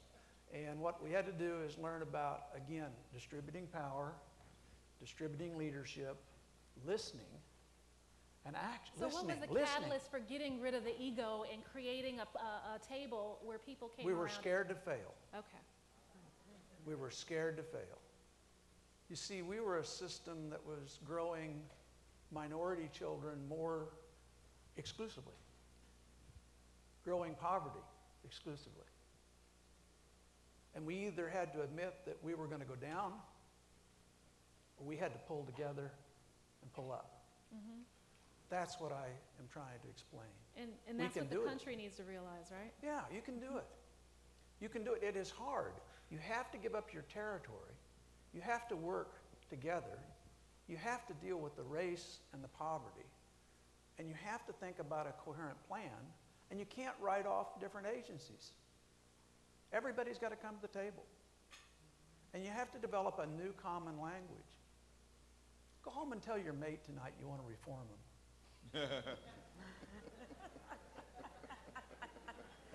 See how that works for you, okay? See how it works. You'll be out in the cold. with a You'll be blanket. out in the That's cold, right. That's okay? exactly right. We talk disparaging. We got to change the rhetoric, folks. We've got to change the rhetoric. If we could do nothing but agree to change the rhetoric and collaborate together and utilize the resources in a repurposed methodology in a way that isn't about our egos but about what the children need, you'd be amazed. Dr. Weast, you've actually stimulated a number of questions from the audience, and another one is how did Montgomery, and this is from Arlene King-Berry, she's a professor of education at the University of the District of Columbia. How did Montgomery County Schools and other programs increase the performance of children with disabilities, especially those in regular classrooms, and how did you support their teachers? Integrating into the regular classroom. You know, what we found, a lot of children of color were labeled disabled. And they weren't. And they weren't. Right. They weren't. What they lacked was a good early childhood education. Right. What they lacked was a coherent framework and a belief system and expectation. What they lacked is our inability to actually instruct. And we found that children, regardless of their physical or mental or whatever limitations, that aren't served by just labeling. What they are served is by including with high expectations. Because regardless of what you think, everybody ages out of the public schools and has to be able to support themselves or at least live a decent living. We need to have high expectations for every one of the children. That was one of the big, huge ahas we had. It's very difficult to operationalize. You know, when I think of this issue, I think of my brother who has written 3 books. He's ABD in terms of his education, meaning that he's all but dissertation on his PhD track. But when he was in kindergarten, they wanted to put him in special education. Now, I think that what he lacked was a teacher who actually knew how to assess what disability actually meant. And so I'm just wondering, you know, how do we actually make sure that teachers are equipped to make that assessment? We really had to go through a checkup from our neck up on how we learn to teach, what our expectation levels is, the proper use of data. Data was very important in our using the right metrics. What we did was in early childhood, we had expectations that every child, in fact, with our predictive analytics, you had to read at level 6 on running record, and that projected about an 80% chance of you getting out of college within 6 years based on our own student population. See, that's what a predictive analytic is. Right. So the kindergarten teachers worked together along with the upper grade teachers in a vertically articulated way to really learn how to deliver that reading, and they worked with the early childhood teachers to get the necessary skill sets for that to occur. And guess what? In 3 years, we had 90% of the children reading at the running record level that predicted later success out of kindergarten. Everything is possible when you break it down into a unit that is predictive. Because I guess what? Guilt moves us all, you know. And we had a predictor at 5th grade, we had a predictor at the 7th grade, we had a predictor at the 8th grade, 3 or 4 predictors we moved up. We called them the 7 keys.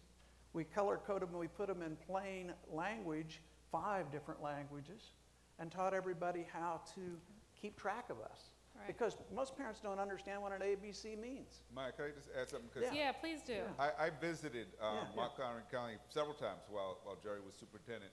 And what he may not know is I was often called by his critics, right, who would call me they would ask, okay, you know, the people who were complaining about change not happening fast enough. They're still chasing me, Pedro. And I bring that up because it's important for you to know that even as he's describing successes, it's not easy, it's not simple. There are fights that occur along the way because of the pace of the change. You know, when he talks about putting more resources into low-income schools, well, guess who that pits off? Those high-income parents then are saying, you know, they're not too happy about it. And I spoke to that side of the group as well. Yeah. So I just want, it's very important as you hear this to understand what goes into it. The work, the kind of leadership that he showed to be able to keep this community together as they made these reforms is not easy. So- and what we're seeing in so many districts, and Philadelphia is a good example, is there's no sustained leadership. Yeah. Right? And so you can't make change when you're changing the superintendent every 2-3 years, or when everyone is fighting with each other instead of taking a more constructive approach. So actually, I mean, what I think we're bouncing around a question and an issue that Dr. Weast raised, but we need to explicitly address, and that's the issue of race. So whether you're talking about high-income parents, and you can define that also as predominantly white parents, if you're talking about, and actually Joe raised the issue of color when it comes to the number of teachers who are of color and who they're teaching. So the comment was made to put race on the table and deal with it. What are your views regarding a high ratio of minority students under the administration and being taught by a race of people that do not look like them, and in some cases are worlds apart in terms of culture? This is from Julia Harden of the Rural Community Alliance, and I'd like to have Michael and then Joe address that question. Sure. To be very honest, as long as the teacher in the classroom is effective, is properly supported, has all the resources he or she needs to be able to deliver their content and move kids from point A to point B, I don't really think race should matter. You know, I come from a country where the vast majority of my teachers were from another country. I come from Liberia. Many of my teachers were from Nigeria or from Ghana or from Burkina Faso. What you may not know is that the cultures in those different countries in West Africa are extremely different. But at the end of the day, if you have a teacher in the classroom who cares about those kids, cares about their development, cares about his or her profession and ability to deliver that content, good things will happen. Unfortunately, what we have all too often is teachers that are just being beat up on every day, being paid horribly, being told that they have to ignore all of the unique things that kids bring to the classroom. And at the end of the day, I mean, I know when I was a teacher, it was extremely frustrating, but at the end of the day, you end up with people who are just tired. And then the other piece of this is that no one really wants to honestly talk about race in this country. As soon as we bring it up, everyone gets uncomfortable, everyone sort of moves away, and the conversation never proceeds. So. Yep. You want to go first? No, why don't you go? No, ladies first. Well, I think that's right. I mean, my kids, for example, have had some outstanding teachers of all races. But I think what happens oftentimes is when you don't have a mix, you know, a solid, you know, an imagery. I mean, my thing is sort of communications and, you know, imagery and that kind of thing. When kids don't see their teachers, their principals, their, you know, people who look like themselves, and the only people they see are other people, then that starts, you know, creating a whole narrative, which, you know, when they go, if they, you know, live in a disadvantaged neighborhood, then, and they see people, okay, this is where, you know, where I am, and this is what I, you know, want to be. So I think that because there is not equity in the classroom, in the administration, that's what causes the problem. So I completely agree with that. I just want everyone to think about this fact. Right now, less than 2% of the number of teachers in the public school system are black males. The reality is we are not going to significantly increase that number in the next month or in the next year. But we got to do something to make sure that these young black boys learn and get out of high school and are able to go on to college. So the question becomes, what do you then do? Do you stick your head in the sand because we don't have enough black male teachers? Or do you ensure and demand that those teachers that are in the classroom are empowered with the right kind of cultural competencies, have the right kinds of supportive systems that they need to be able to properly assess these young people, these young boys, and be able to teach them properly and appropriately? I actually opt for the latter. And the last plug I'll make around the resource question that conversation we were having is you cannot and should not let the federal government off the hook. It's great to have all these partnerships that bring resources to the table and to the question, but the federal government has to play an important role there, not only in terms of setting up competitive systems. At the Campaign for High School Equity, we've been advocating for the creation of a post-secondary school improvement fund for some time that is specifically focused on making sure that high schools are strengthened in terms of quality. So we have to keep the federal government on the table. Actually, let's hold that point, because I'm not going to leave the race question. But Bryant Muldrow has written in twice with the same question, and he wants an answer. He's with the Baltimore Algebra Project and the Institute for Democratic Education in America, and he asks, again, what rights should students and youth have, and should these rights be federally protected? Could you speak directly to that question?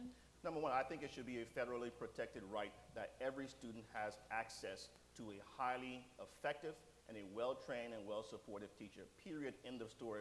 We say all the things that we are, or we say we are as a nation, but the reality is the degree to which we're willing to make those things actually happen in terms of how we serve the most marginalized, that's going to determine the strength of our democracy. So certainly, first, the access to that teacher. Secondly, it needs to be a federally protected right that all kids have access to a rigorous, college-bound curriculum.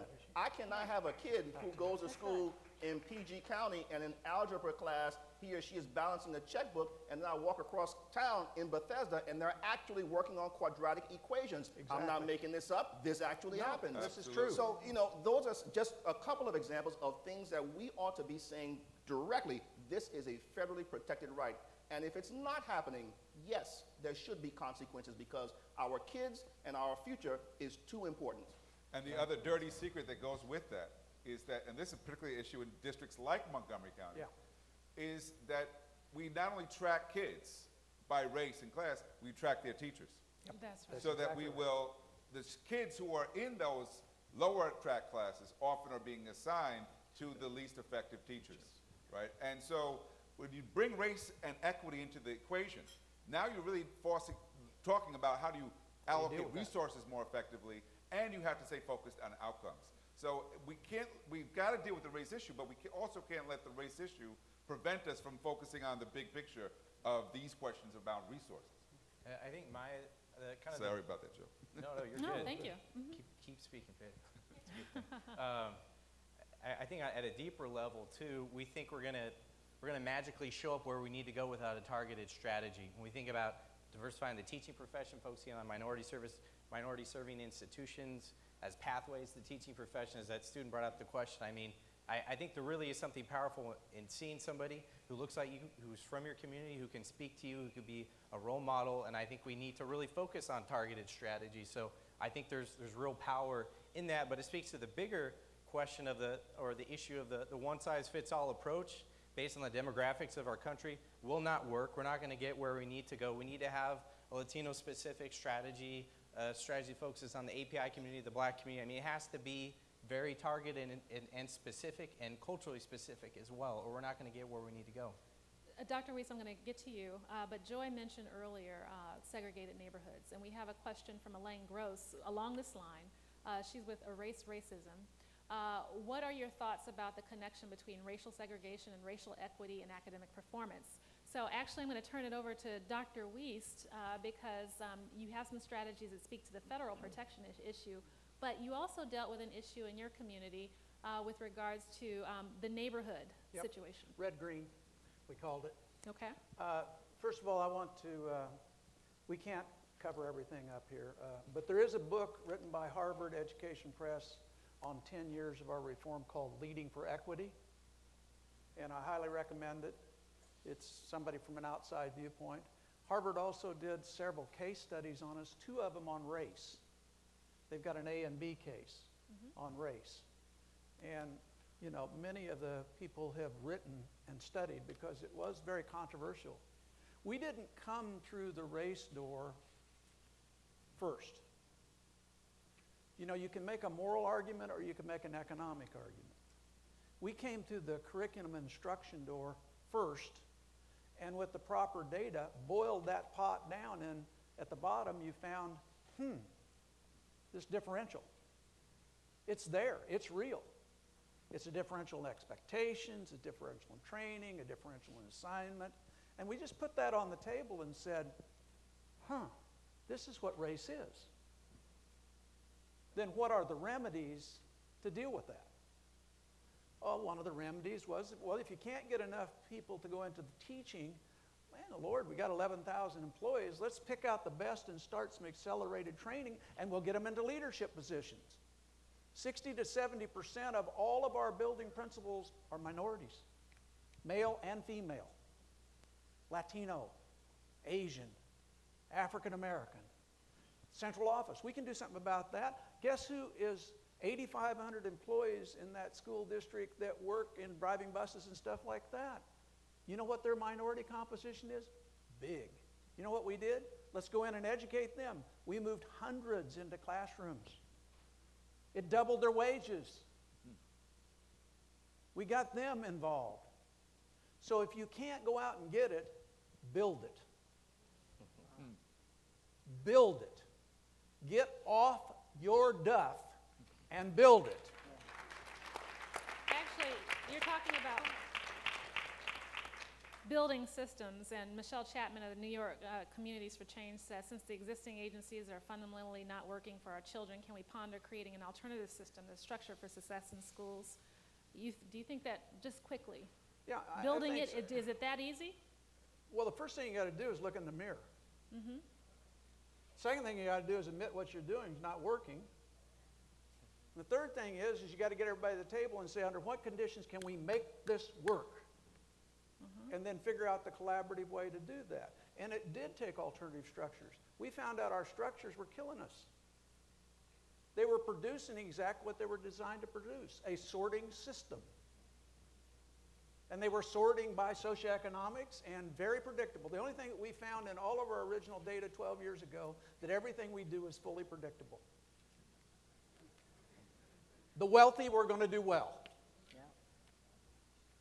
And the poor were going to not survive. So what you have to do is change the predictability of the system by changing the structure, and we found out if we change the structure, it would drive a new culture. A culture of inclusion, a culture of engagement, a culture of honesty, a culture of sharing, and a culture that looks in the mirror on a constant basis and organize the structures to do that. And structures can dictate what happens. Diane Ravitch talked about that in terms of the case of Finland. I actually want to highlight the case of Brazil. If you go to Brazil, you see a system where your basic education, what we consider K through 12 education, they call it basic, you actually have to pay to get a high quality basic education in Brazil. Yet access to higher education is free if you can test into it. And the only people who can test into it are the people who had the paid for education. And so what we consider public education, which is for all the rest of us, you have a situation where once they go through a crappy system, they can't get to higher education because they can't test into it. And then when you look at the professionals across society, you actually see that those who got a college education have access to the jobs. Now here's the twist. Over half, a majority of people in Brazil are people of color. They're Afro-descendants. Yet they're less than 5% of the professional class in Brazil. And so what you have is structural racism in this case, and you can see how the education system can be constructed to actually dictate and predict the outcome. So I want to just offer this. We have Tanya Clayhouse in the audience. Hey Tanya, where you at? She's with the Lawyers Committee for Civil Rights, and she asked the question. The Departments of Education, and this is actually for Pedro or Michael. The Departments of Education and Justice just released new guidance on the use of race in K through 12 and post-secondary schools. What effect do you think all of this guidance will have on attaining diversity and eliminating racial isolation in schools? And do you think that school districts and colleges will now be more proactive? Well, it's a shame it's come so late because so much damage has been done. We've seen the Justice Department actually taking such a passive and actually sometimes even a position opposition in the past in places like Louisville and Seattle. So what my sense is now, unless you have leadership in place that's willing to push these issues the way Jerry's described, you're going to need external pressure, the kind that Andy's talked to, in the community to raise these issues because we have resegregated lots of school systems across the country. And it's interesting, there's an interesting battle taking place right now in Memphis, where the Memphis schools has agreed to basically give up their school system to try to integrate into the larger county. It's going to be very important to make sure that if that occurs, that there is a real focus on equity and resources, right. And that the the loss of political power does not result in even greater disenfranchisement. So I think it's going to call for lots of vigilance, hopefully a lot of help from lawyers to, around the country to watch what's going on, because what we've seen happening in many cities, New York City is a prime example, is schools have become more segregated, not just on the basis of race, but also on the basis of socioeconomic status. For me, this kind of gets at what Dr. Weast talked about just now about inclusion. You know, the guidelines that came out aren't the best. And as Pedro said, it took a while. I mean, just to give you an example, I was part of those having conversations about this some 4 or 5 years ago when I was National Education Director at the NAACP. And hearing that the federal government finally decided to move on this all these years later was pretty interesting. But it isn't the best set of guidelines, but it's somewhat of a start. But here's the inclusion piece to all this for me.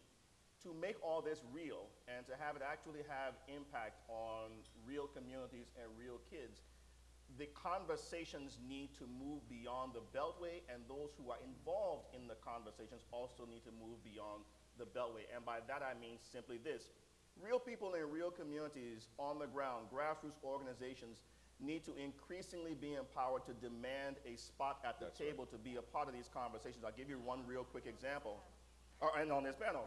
I'll give you one real quick example. The Department of Education also has just released a plan very recently allowing states and districts to move away from certain kinds of requirements that previously they had to sort of adhere to under No Child Left Behind. They're allowing states to put forward these applications where they can waive out of certain kinds of requirements. But one of the interesting things about this is that states were told to demonstrate in some way on their applications that they had consulted in a meaningful way or engaged ordinary folks and communities of color on the ground. Now let me just share with you just a quick example of how the game is being played. State of Georgia's application talked about that the assumed fact, or the stated fact, that they had in fact engaged all these communities, and it went as far as actually saying that they had engaged the Metro Atlanta Urban League. Folk, there ain't no Metro Atlanta Urban League. Doesn't exist.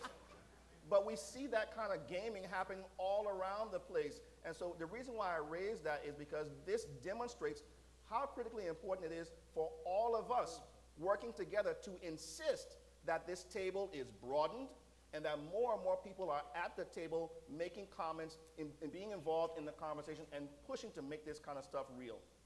Okay, so I have failed you, because I told you that this format was going to make sure that we got through all the questions. I don't think that we're going to make it through all the questions, but I'm going to try to do my best. We only have a couple of more minutes, and I would like this to be the quick round, meaning that I'm going to throw the question out, and I'd like for you to answer it quickly to the best of your ability. Joe, we have 2 questions that are related to teaching, and one is the question of how do you re-empower teachers in a climate that reinforces that low-income students and test scores means that teaching is inadequate, and also why has society undermined the significance of teaching as a profession? Wow. I don't, to be honest with you, I don't know how to answer that first question. I'm just going to be completely honest. I mean, I think it really, it's a case-by-case basis, but I think it goes back to what John was saying last night, John Jackson, that if our sole focus is focusing on weeding out teachers, then we have a incredibly wrong focus in general. So I think it gets back to meeting teachers where they're at, because they're learners as well, and helping them where they're at to get to a better place to support their students. With regard to the second question, wow. Now I'm trying to remember the question, actually, because I was so wrapped up in the first one. No, we've undervalued teaching as a profession. Okay. How do we actually? I think the deprofessionalization of teaching, as a lot of people have said, I think that requires all of us really to sit, to think about and reevaluate what is the role a teacher has played in our life. I know my parents are both teachers. I think it's very much an individual thing, but it's up to us to change the debate to a more productive place. And as Pedro and Diane were talking about, we can control the conversation if we choose to do so. Sometimes asking the right question can lead us in a direction where we are redirecting the conversation to a place where we want to go. that's a complicated issue. I wish I had an answer, but it's up to us as individuals, as community leaders, too. Dr. Weast, quickly. Quick answer, treat them like they're in the military. Every recruit that's brought into the military, they want them to succeed. They give them the best training, the best weapons, the best support, the best everything, and guess what? They put them on a team, and that team works with them totally, and they want them successful. You treat a teacher that way, guess what? You'll have a successful teacher. Okay, so Andi and Mary, we have a number of questions about collaboration. Sarah Johnson, how do we get our parents, communities, and teachers to care and support? Someone asked, how can churches or other religious groups assist with this movement? Someone asked, how do we build Republican support for public education? Someone said that we speak of the necessity of collaboration. This is Melissa Fox from Capital Bookshare. But I agree, but education reform or the ideas therein are very divisive. How do we come together? So the same question of collaboration, how are you all doing it in the work that you do? Sure, I mean, well, there's a lot I have to say. First of all, I think that the way that the question was asked is that parents don't care and don't support, right? And I'm going to call Pedro out a little bit because I've heard him speak 1,000 times. And he talks about the fact that his parents raised 4 kids? 6 kids who all graduated from college and never went to the school, right? Because they worked and didn't have the time. So there are parents that are invested in young people that we make this assumption because parents don't go to the school. It's because they don't care, they don't want to support. I also think that schools haven't figured out, schools have been hostile to parents coming to the school. And we haven't shifted that culture. And so we say, well, or when we do try and shift that culture, we say, wait guys, we've shifted the culture. How come you guys aren't coming in? Well, we haven't figured out a way to include, one, parents and communities in that cultural shift, and also figure out ways of partnering with communities so that those historical sentiments and feelings about schools being hostile kind of go away. And that takes time, and that's a cultural shift. And so I think that's, so schools that can partner with community agencies and schools that can partner with parents and schools that can partner with communities and make schools the center of communities is when you start to get more participation. And that participation can vary. And using Pedro's family as an example, being at the school doesn't necessarily mean that a parent doesn't care about their child. And Yvonne Knight actually wants to hear you answer the question about zero tolerance policies and how the student-parent connect works with addressing that. Can you repeat that question? Yep.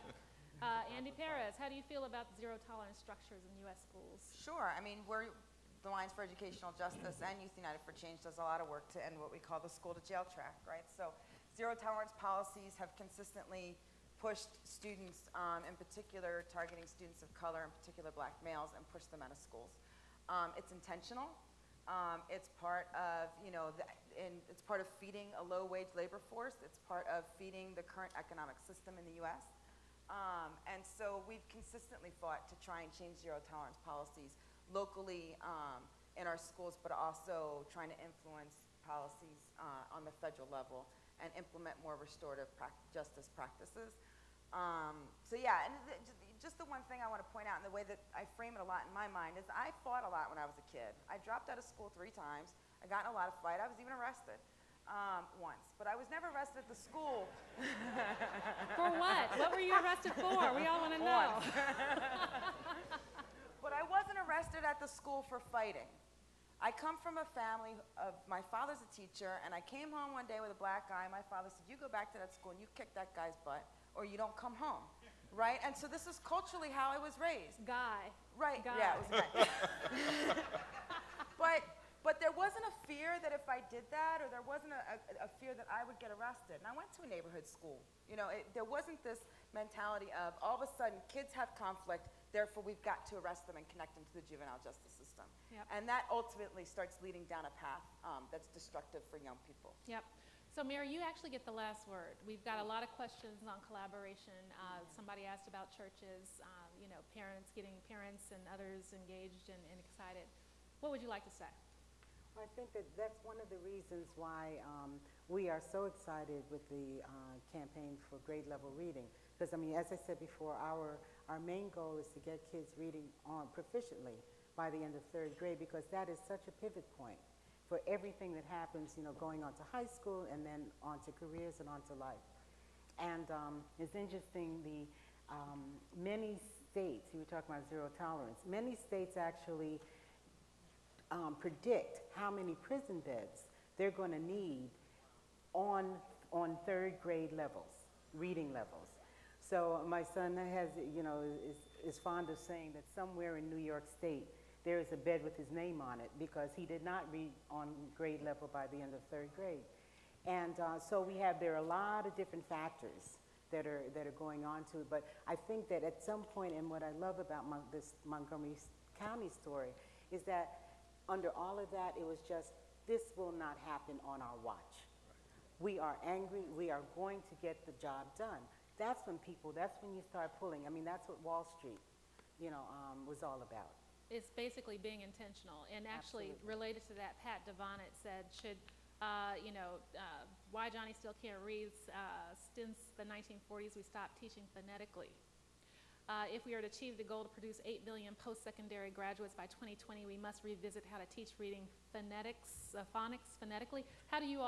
What's your position on that? I personally have always been bothered about the fact that my kids weren't taught phonics.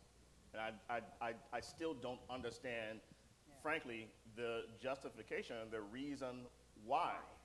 I don't get it. It worked for me, it worked for my wife. It is simple. I don't understand why we're not doing it. So, Joy, you don't have a position on it? Okay, all right, Joy doesn't have a position on it. I got one. You're going to use whatever it takes to get that child to read, and phonics is definitely a proven methodology, okay? Come on, get real here. Okay. So actually, so Andi. Not the only one now. Andi actually asked a question early on, and she said, what are our own goals? We've heard the president's goal for 2020. What are our own goals for 2020? And I would like to introduce to you a new concept introduced by the Schott Foundation for Public Education, and it's called 2020 Vision Roadmap. And the 2020 Vision Roadmap, can we get the slides, please, is a tool for you. It's a tool for researchers, advocates, policymakers, business leaders. It actually sets what the argument is that we cannot achieve the president's 2020 goal without comprehensive systemic change that reaches from pre-K all the way through higher education, and that we need to look at this as a continual pipeline, and we need to address and present policies that will strengthen every portion of the pipeline. We will not achieve it without doing this. And so the 2020 Vision Roadmap is what you see here. When you go to the Schott Foundation's Opportunity to Learn campaign website, that's otlcampaign.org, you'll see the Vision Roadmap has just been released, and you can click on that and you'll get to the 2020 Vision Roadmap. You can either download it as a PDF or you can use it as an online tool. And you'll notice on your left-hand side that there is actually a table of contents. It's actually web-enabled. You can click on it. And when you click on it, for example, if you click on cross-cutting foundation issues, you will get to the strategies that are available. And you'll notice, for example, that the first strategy that's being called for, which is a vision of our goal, is closing school funding gaps to boost student access and success. And you'll see under there all you need to know about closing school funding gaps. And under that, we have policies so for example, policy 1 that we're calling for is increase overall school funding levels and ensure that funds are equitably distributed. And so you have information about that kind of policy. You have the kinds of policy actors that you need to be tapping into to make this happen. We also, and this is a tool for you, so we want to make sure the worst thing you can do is go to the wrong governmental actor for the policy that you're seeking. So we're trying to provide you with step-by-step guidance on how you actually move these policies in your locale. We have action steps for advocates that you can take. There's also tools to help implement the cross-cutting strategies so that you can find additional resources. And so we have it along every stage of the educational pipeline. For early education and development, we have the information you need, including the call for publicly funded universal high-quality pre-kindergarten school for all 3- and 4-year-olds. That is something that's being called for. and we're providing you with the information and the strategies for achieving that.